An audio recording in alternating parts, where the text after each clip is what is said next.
Hey, listen for me, everybody. All get a body, Allah one body. That's mean all over the world on a glare. It's your boy Chelo, and yeah, I'm here to chop it up with y'all. What's good?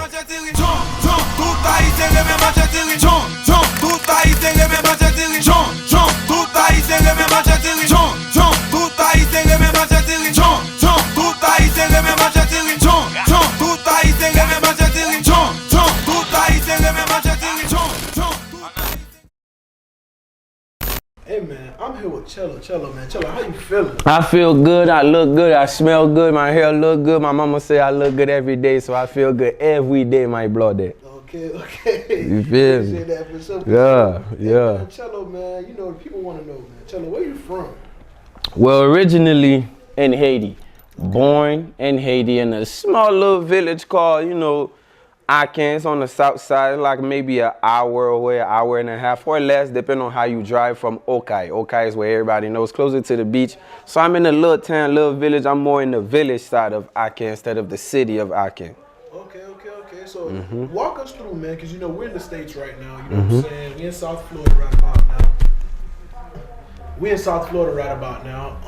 Let me ask you this, man. When you was growing up in Haiti, what was the transition from Haiti to America? Like, walk us through, like, your childhood in Haiti and then the transition to the States. Haiti was lit.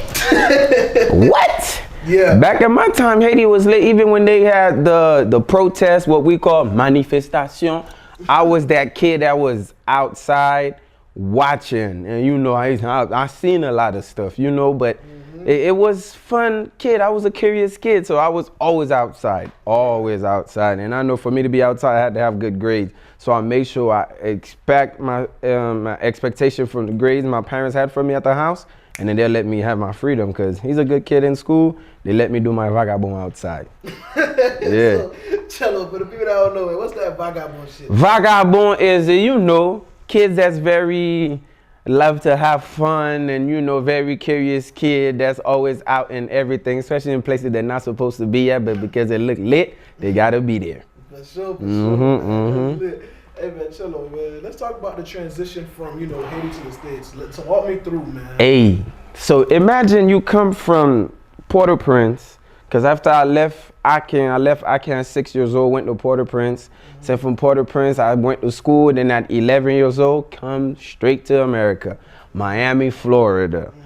Dade County 305. So now, growing up here, I came to find out I stayed on 1155 Northwest 7th Court. So yes, that's Overtown. Yeah, so I'm a town up, full life, see all of that. I was in all of those activities. So coming here and seeing the culture here, how people treat people, how people speak to people, how, it was very different from where I came from and how I was raised, how the village people were, how the city people were. Right. So coming here, it was a whole different. It was a whole 360. Like, it was like a culture shock. A culture shock, and especially with school. School was easier here. Yeah. You didn't have to remember nothing. Back in Haiti, you got to remember a whole chapter to repeat to the teacher. Right. So if you didn't know that, I got to. Yeah. But lucky me, I always remember my stuff, so I wasn't part of the bad kids. But here, wow, blow. And, wow.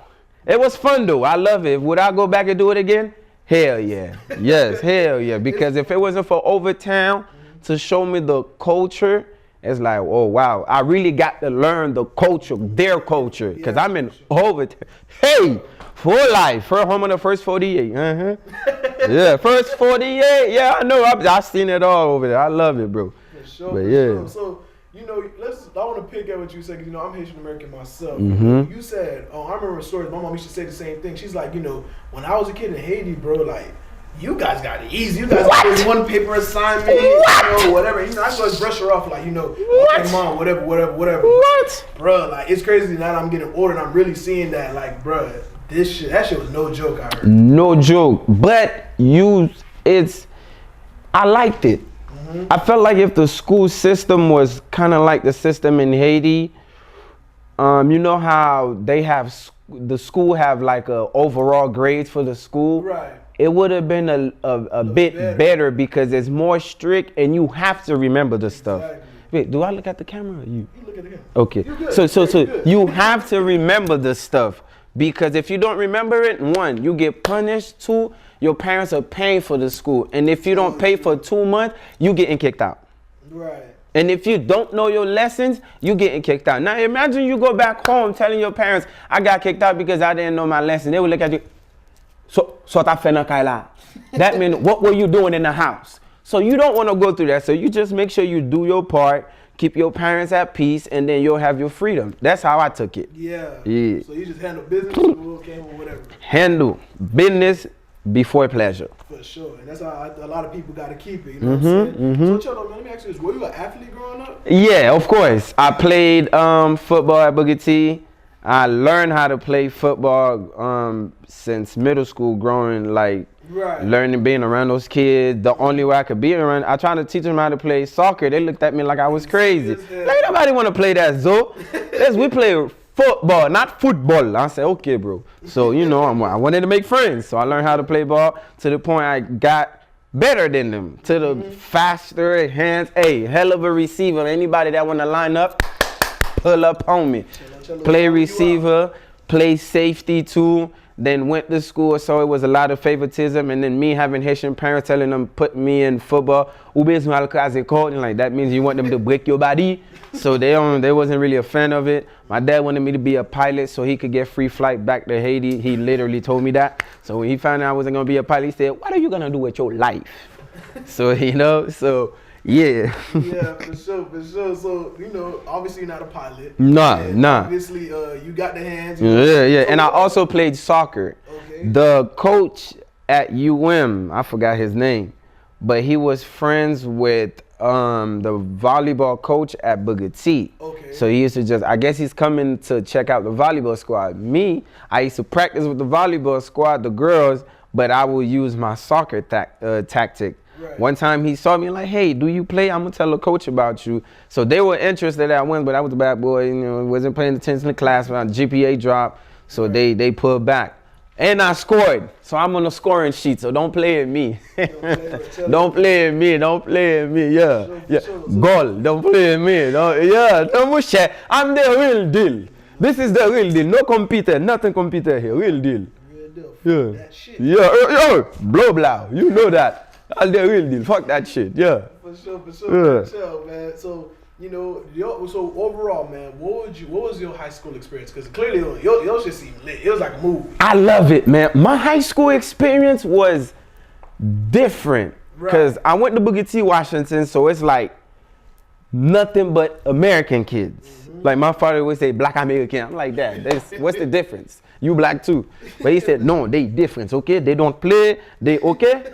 Be careful. I said, but all right, cool. But you know, they watch TV, they think everybody is like how they see on TV. Exactly. So we were different. As kids, we was curious. So we wanted to see what it was really like, what that culture got there, what they talking about over here. Right. So going to Booker T, it was a whole lot. But the same kids I went to Booker T with, a lot of them I went to middle school with back in Citrus Grove. That's a whole nother story. I went to Hispanic school. So that's how I was able to pick up some Spanish. Yo habla español también. Te quelici, my friend. So yeah, so the same kids I went to Booker T, to Citrus Grove with middle school, a lot of them went to Booker T too. So when I got there, so I was, you know, so I was already cool with them. I was that freshman that got along with everybody. Right. My freshman year, the whole time when I came to America, I never knew how close I was to Little Haiti. I've heard of Little Haiti. I don't think Little Haiti is even in Florida because my dad wouldn't allow me to go outside. Only place I went was to the hood to go play ball. I'm back at the school bus stop or at Booker T playing ball with all the kids. And them boys, they're not telling me about Little Haiti. Right. So when, I would never forget this. First day of high school, freshman class, fifth period. They doing attendance call. They calling all the students. They called my name, blah, blah, blah. I made a joke, funny, I got along. I was sitting with all the American kids. And then when they got to this kid, they said, which name is he? I said, that's a Haitian name. The whole class started dying laughing. But I said that, I didn't even notice I said it, but I got excited. I'm like, oh, snap, there's another me here. I'm not by myself. So that same moment, I left all the American kids. I went to go sit next to him. He was by himself. I said, bro, ou parle créole? Say, depuis sous non, parle créole. He said, yeah, parle créole. I said, yo, keep arrêté, man. Where do you stay? He said, Little Haiti. I said, is it far from here?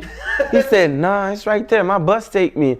Ever since that day, I remember the next day I went to Little Haiti. I found out how close I was. I was like, I was in heaven. Right. I saw chicken running in the street. I'm like, hey, boy. Hey! So you felt sick. Lakai. I went and bro. My mind went boom.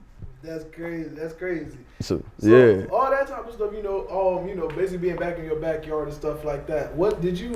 Did any of your families migrate here, like while you was coming to the States? My dad was here before. My dad brought me here, but.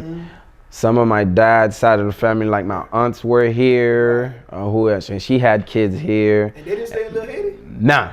That's crazy. No.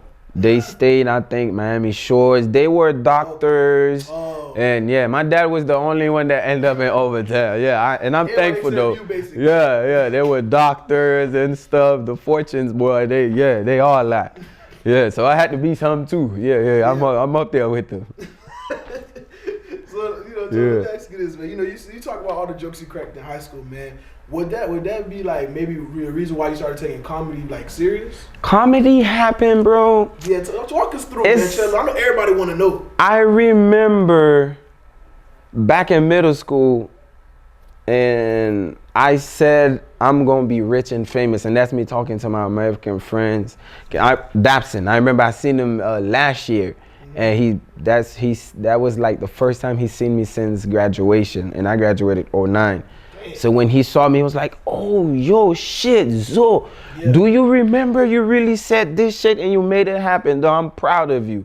And then it brought me back. Yeah. So from middle school, I said I was gonna be rich and famous. I was great at football, soccer. I got along with people, and I was also making music too at that time, doing little open mics, getting invitation, cause I could speak. I'm a people's man. When I speak, you're gonna hear me. Right. So all of that was happening, but comedy just never clicked in my mind. That's what you need to do. That's what's gonna happen. That's what's gonna go. Right. But how the comedy happened, I saw a comedian. I could say his name. That's my brother. He's my motherfucking mon compère. I seen a video from Zopos at one time. Shout out Zopos. Yeah. That's my bulgun. Without him, I can have no kids. Yeah. So when I seen the video, I'm like, that video is funny, but if he could put a little more pickles to his Creole, it would have been funnier. Yeah. My boy was like, you sound like a hater, bro. At least he did it. Right. If you could do it, if you're gonna do it better, do it or shut the fuck up. Right. I said, you gonna be my cameraman? He said, yeah, why not? And I did his video over and 2 more. Right. So that's 3 videos I dropped. Right. 2 went viral. Damn. My first time.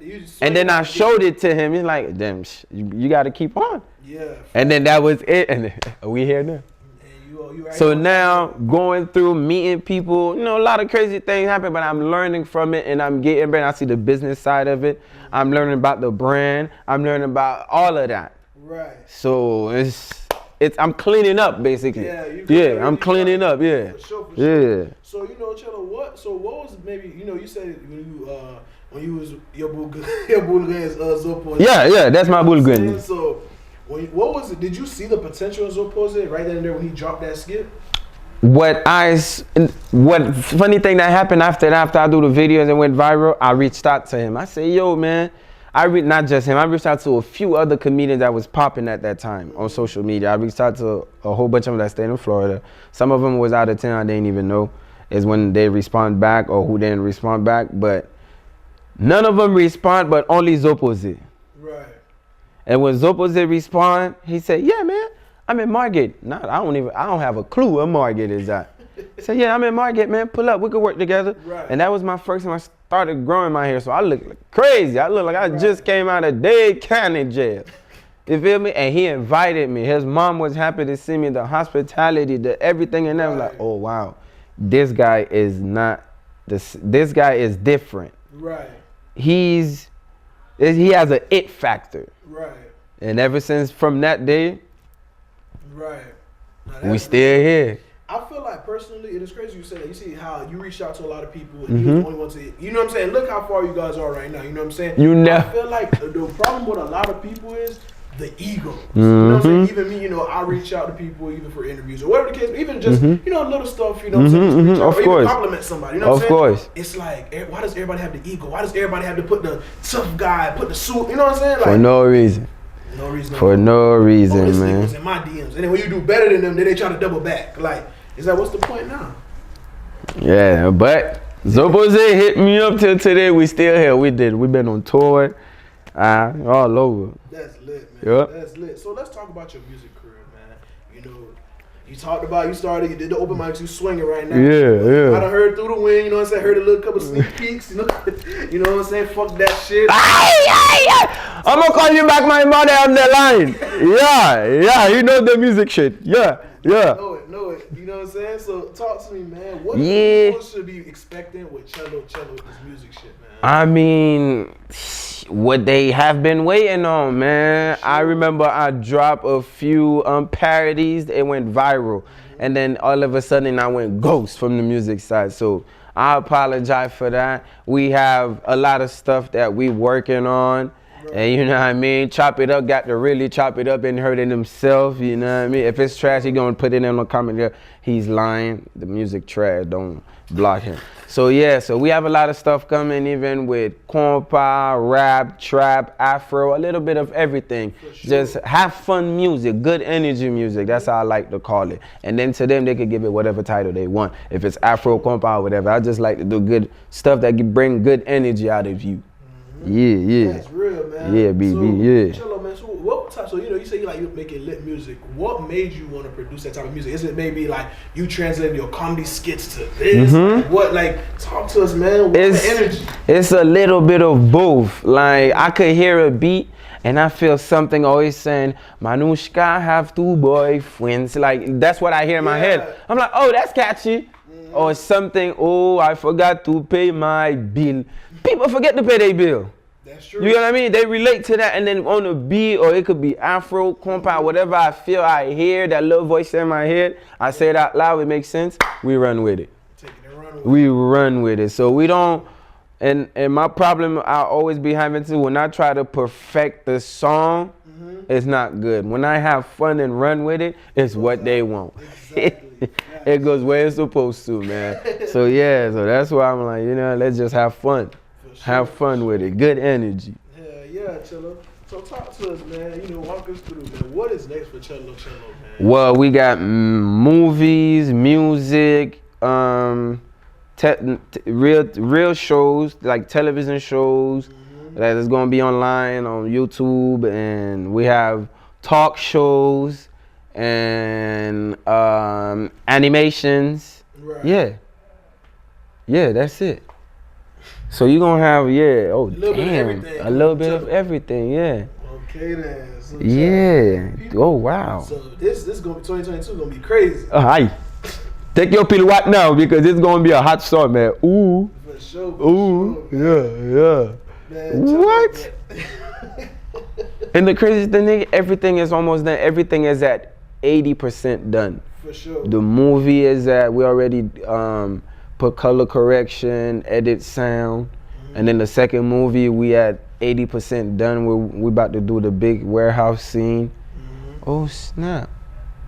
And then this song that you just heard, Forever, that's the sneak peek. Remember that.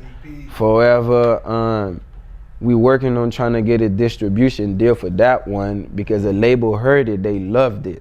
Right. Ooh. Mother, let me call you back, okay? Yeah, so it's gonna be a lot of fun stuff. I like to do stuff that will influence the next person and make them feel like they can do it too. Right. Facts. You know what I mean? Leave legacies. That's my goal. That's my goal. Not just for me or ego or nothing. Like, hey man, he did it. You can definitely do it too. For sure. So, what the movie, man? What's the movie about? Two movies: 0911 and Saint Thursday. Saint Thursday is more. Wow, it has superpowers, shooting. It's more sci-fi, and Alright, and they has guest appearance from Flav, Freedom, a whole lot. I can't even say more. Right. And then we have Zo 911 with me and Paul, Billy Blue, and beep. I can't even say no more. Billy, but Zo 911 is about this Haitian dude who used to be an officer in Haiti. He used to be a Makut. Things went bad. He came to America, started selling fruits to have a better life. While he's selling his fruits, he see this security guy. He thinks that's an officer because he's dressed like a police officer. Right. And then the Haitian guy's asking him for a job. Can he be a police? So the guy like, me, police? What? Oh, you think I'm police? Yeah, I'll give you a job. Type shit. Yeah, and then we end up getting long adventure. Long adventure, fun adventure. Y'all stay tuned for these What? big things, man. Man, I know, hey, let me ask you what this last question is, man. Chelo, man. I know people want to know, man, the spaghetti. Hey, what ball? Damn it, somebody take my ball. Spaghetti is life. Okay? If you don't have spaghetti in your life, you're not living. Yeah? How can you wake up and eat breakfast? It's not spaghetti and wild dog and zebui. Oh, man. How you live? It's not a good morning. That's just a regular morning. You don't. If you wake up in the morning, you don't eat spaghetti and wild dog and zebui, don't tell me good morning. Just tell me morning. Just keep the good out Just keep the good out of it because you did not eat good. It's when you eat good, you have a good morning. It's just a morning. Damn it. You just have morning. That's tell me you did not have a good morning. That's okay for me because every morning, good morning for me. You gotta have that spaghetti. Blow to the blow. Fuck that shit. Oh, what? You got the spaghetti. What? Okay, so walk me through. You got the spaghetti. The Spaghetti, spaghetti and wall dog. No, wall dog. Wall dog. Hot dog is for the expensive people. Right. Wall dog. Yeah, wall dog. Wall dog. And Zebui. which is boiled egg. Boiled eggs. Yeah, the boiled eggs make it strong. Okay. Of course, I'm gonna say, of course, it gives it color. Yeah. Yeah, you know. It gives it that extra taste. So do we put the pickles inside the? No, you don't put pickles. Just eat it like that. Did it like that, tutuni, butt naked. Yeah, just like that. I'm telling you, I swear to God. That's what they got. One day I'm going to make one and send it to chop it up. Hey, man, I'm gonna show you me. I'm gonna make a spaghetti and wild dog and chop it up. So everybody watch Chop It Up know how to make the #1 breakfast for the Caribbean people. Hey, he praying. Hey, man, stay tuned. I will order an apron. No problem, monsieur. We'll order the apron. No problem. We'll drop it on YouTube. I have the kitchen right there waiting. Right, I have all the ingredients. What? Y'all heard it first from me and Chelo. Hey, stay tuned. Stay tuned. Get it in whole dog. Wall dog. Order my own. Wall dog. He gonna kill me. By saying Of course. it You know when. I gotta order my apron and we gonna make this spaghetti in whole dog. And show everybody how to make spaghetti and wild dog. Blow blah. And I promise you, man, you will have a good morning every morning. So now I better have a good. Hey, I'm gonna have a good morning every morning. What? Boy, no more. Hey, no more. Hey, everything else. I pancake. I must compete. I waffle. It's gonna compete. It's gonna give your stomach Just problem. for sure. Your stomach, your body is your kingdom. If you don't eat spaghetti and whole dog, You're not living. Fuck that shit. You're not Tell me living. good morning. Don't tell me good morning if you don't eat spaghetti and wild dog for breakfast. Just tell me morning. Thank you. For sure. For Thank sure. you. Yeah, you can check me out on Instagram. I know you were like, what happened to the accent? Yeah, it's in my pocket, you see? It's in my pocket. You can check me out on Instagram, Chelo, CHELO_CHELO, Facebook, TikTok, everything. Even my passport say Chelo, blow, blow. Hello.